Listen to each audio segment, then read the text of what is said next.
Hello everyone, আসসালামু আলাইকুম। ঈদ মোবারক সবাইকে। সবাই ঈদের শুভেচ্ছা নিয়েন।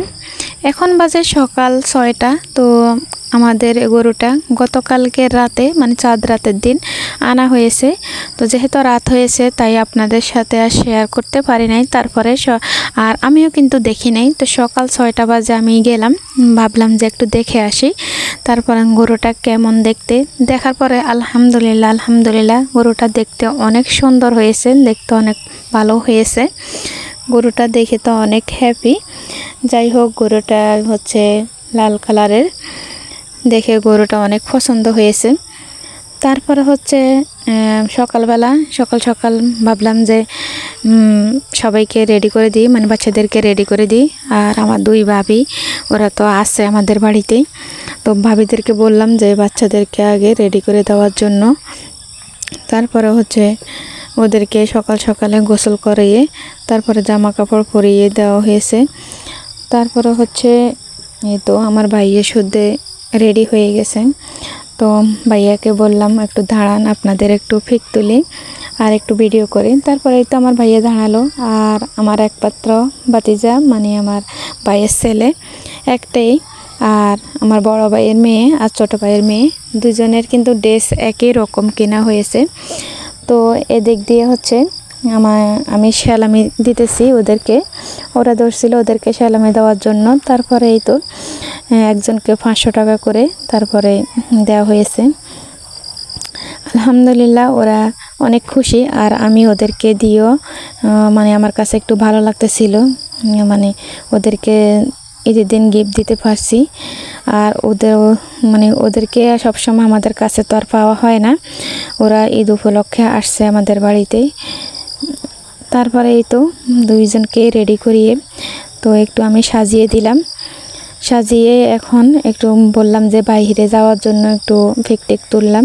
তো এখন এই জায়গায় আমার ভাইজিরা ওরা সবাইকে ঈদ মোবারক জানাইছে। আমি কিন্তু পুরো ভিডিওটা স্কিপ করে রাখলাম, যার কারণে মানে শোনা যাচ্ছিল না।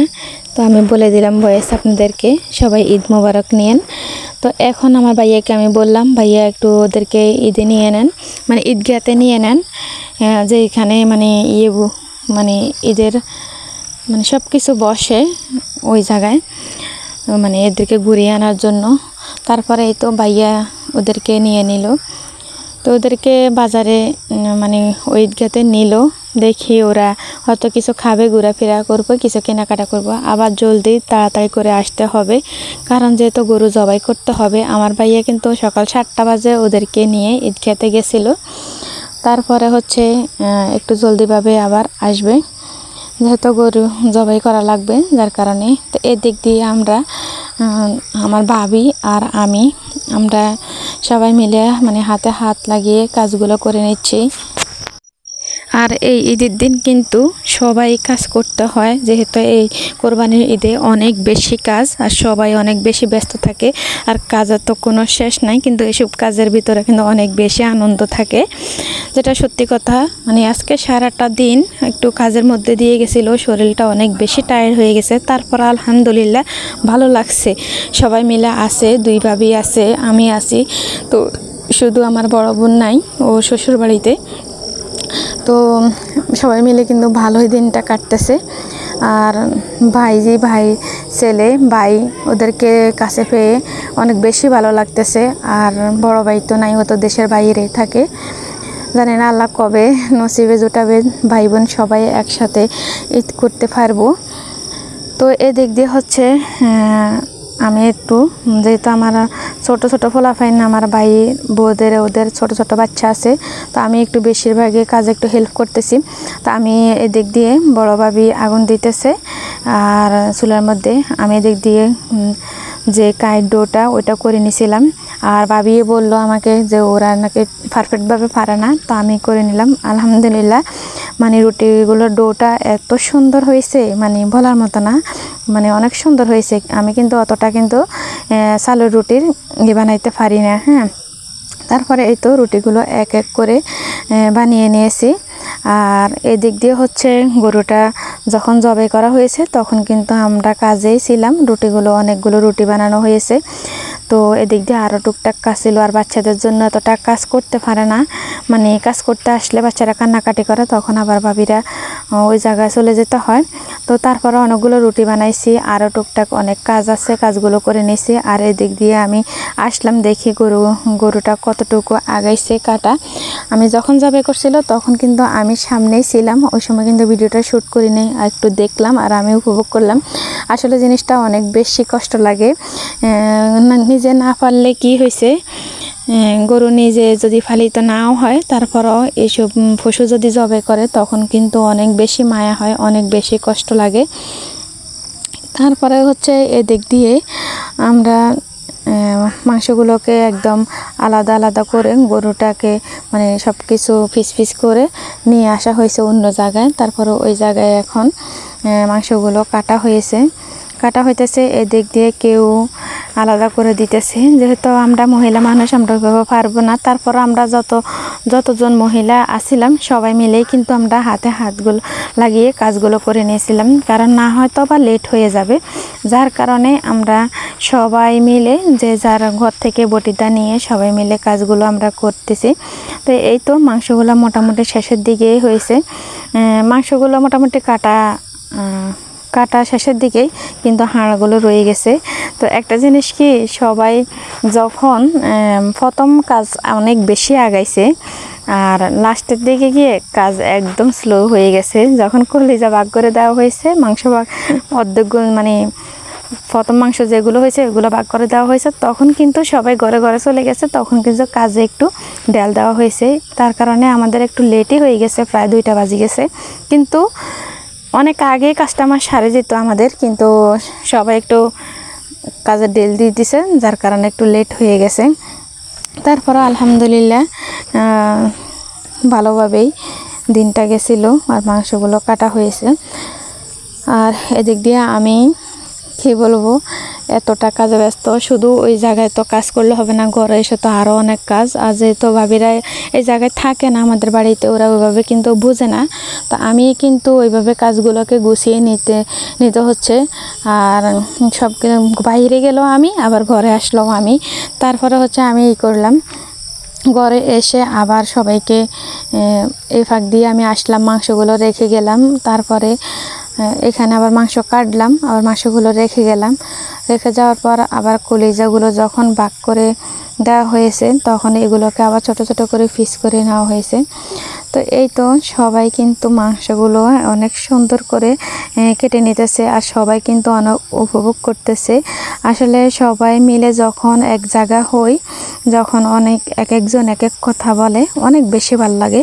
তো এই দিক দিয়ে হচ্ছে আমি আবার বললাম যে কলিজাগুলো আগে ভাগ করে দেওয়াটা ভালো, যেহেতু কলিজা রুটি দিয়ে খেতে হবে।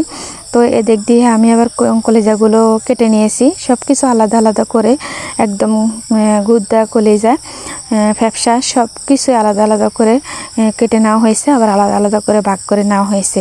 কারণ কে কার দাবির তলা থাকবে, তাই না? কারণ কোরবানি হচ্ছে এমন একটা কারণ এটা মানে সমান সমান ভাগ করতে হয়, 19-20 হতে পারবে না, একদম 20-20 এরকম সমান সমান হতে হবে। তো যে ভাগ করে তার উপরে কিন্তু একটু বেশি থাকে। তারপরও আমরাও ছিলাম, সবাই মিলে সুন্দর করে ভাগ করে নিয়েছিলাম। তো এদিক দিয়ে আমি মাংসগুলো নিয়ে যখন আমি আসছি, কলিজাগুলো নিয়ে যখন আসছি, তারপরে এদিক দিয়ে আমি কলিজাগুলোকে আর একটু বড় বড় সাইজে করছিলাম, তো আর একটু ছোটো করে পিস করে নিয়েছি। তারপরে এদিক দিয়ে আমি ভাবিরা ভাত আর রুটিগুলো বানিয়ে আলাদা করে রেখে দিয়েছে, আর আমি এদিক দিয়ে মাংসগুলো কলিজাগুলো আনার পরে আবার বসিয়ে দিয়েছি। ভাবিরা বললো যে আমি এগুলো বসিয়ে দেওয়ার জন্য, মানে আমি রান্নাটা ছড়াই দেওয়ার জন্য। তারপরে আমি রান্নাটা একটু বসিয়ে দিয়েছি, দেওয়ার পরে আমি আবার রিটার্ন চলে গেছি ওইখানে। আর ভাইয়া তো ওইখানে আসে, কন্টিনিউ থাকতে হয়। তারপরে হচ্ছে আমি আবার তারপর বাকি রান্নাটা ভাবিরাই করে নিয়েছিল দুইজনেই।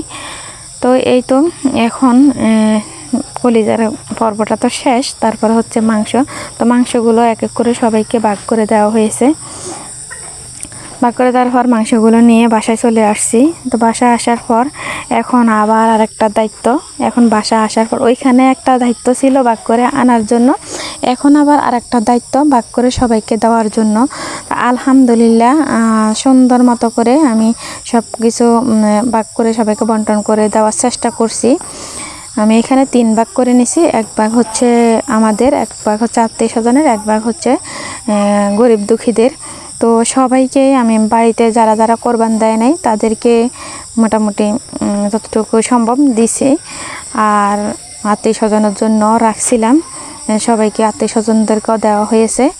আর এখানে বাকি যেটুকু রয়েছিল ওইগুলো দিয়ে ওইগুলো থেকে এখন এখানে আমি প্রায় 5 থেকে 6 কেজি মাংস একসাথে নিয়ে নিছি, একসাথে রান্না করব।